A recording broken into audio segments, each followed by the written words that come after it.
Hubo un momento, silencioso, casi imperceptible, en el que manejar dejó de sentirse cercano. No pasó de un día para otro. No hubo una reunión ni una decisión clara, ni un anuncio oficial. Simplemente ocurrió. Durante años, aprender a manejar había sido algo progresivo.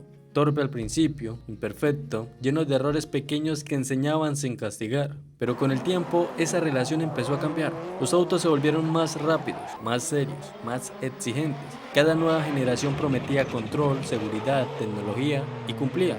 Pero en el proceso algo se fue perdiendo. El margen, el espacio para equivocarse sin miedo, el tiempo para entender qué estaba pasando bajo tus manos, bajo tus pies y bajo el volante.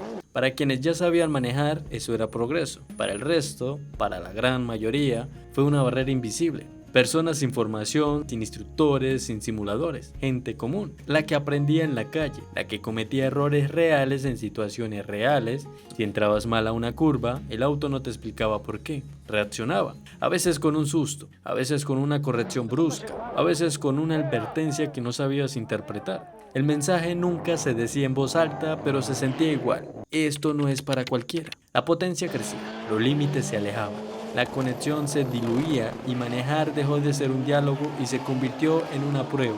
No porque la gente no quisiera aprender, sino porque ya no había dónde hacerlo, y cuando no hay espacio para el error deja de enseñar. Y fue ahí donde algo empezó a cambiar.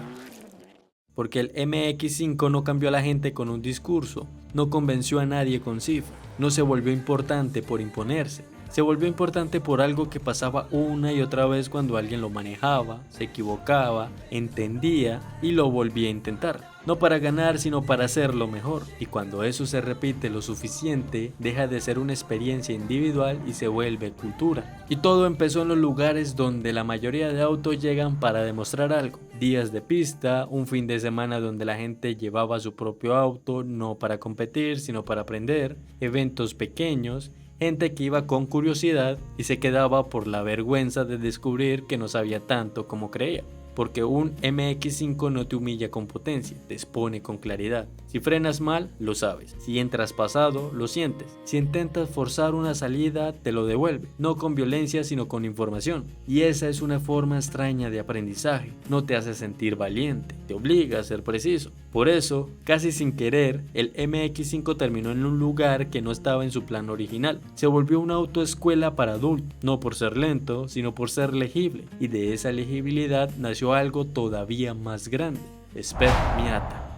Una categoría que suena a detalle técnico, pero en realidad es una declaración cultural. Miles de personas compitiendo en autos casi idénticos, sin trucos, sin excusas, sin la coartada de es que el mío tiene más o le falta. En ese mundo, lo que se mide no es el auto, es el piloto. Ahí entiendes por qué tantos dicen que un Miata te enseña a ir rápido en cualquier cosa. Porque te obliga a aprender lo que los demás autos dejan que ignores: momentum, trazada, suavidad, paciencia. Fundamentos que no se ven en una foto, pero se notan en cada curva. Y lo más curioso es que ese aprendizaje nunca se sintió como una escuela formal. Se sintió como una conversación larga con una máquina honesta. Muchos no salieron de ahí convertidos en campeones. Salieron con algo más raro: criterio.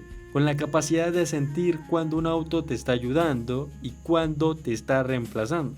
Por eso el MX5 no se volvió un mito por ganar, se volvió un mito por formar. No creó héroes, creó bases. Y cuando un auto logra eso, ya no importa si impresiona o no, importa lo que deja en la gente que lo maneja. Porque al final el verdadero legado del MX5 no está en el auto, está en la cantidad de personas que, gracias a él, aprendieron primero a controlar antes de pedir más potencia. Y ahí es donde todo cambia. Porque mientras algunos autos dejaban espacio para entender, otros mundos no estaban hechos para enseñar nada. En uno había margen, había error, había tiempo para corregir. En el otro, no.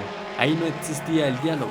No había segundas oportunidades, no había aprendizaje progresivo, había reglas. Y las reglas no pedían sensibilidad, pedían resultados. El MX5 no desaparece en ese contraste, se vuelve referencia, porque cuando pasas de un auto que te explica lo que haces a uno que solo exige que no falles, entiendes que ya no estás aprendiendo, estás sobreviviendo. Y en ese mundo los autos no nacen para acompañar, nacen para cumplir, no para formar personas, sino para ganar. Ese es el territorio al que vamos ahora, un lugar donde la empatía no tenía cavidad y donde algunos autos fueron creados sin concesiones y no como maestros, sino como obligaciones.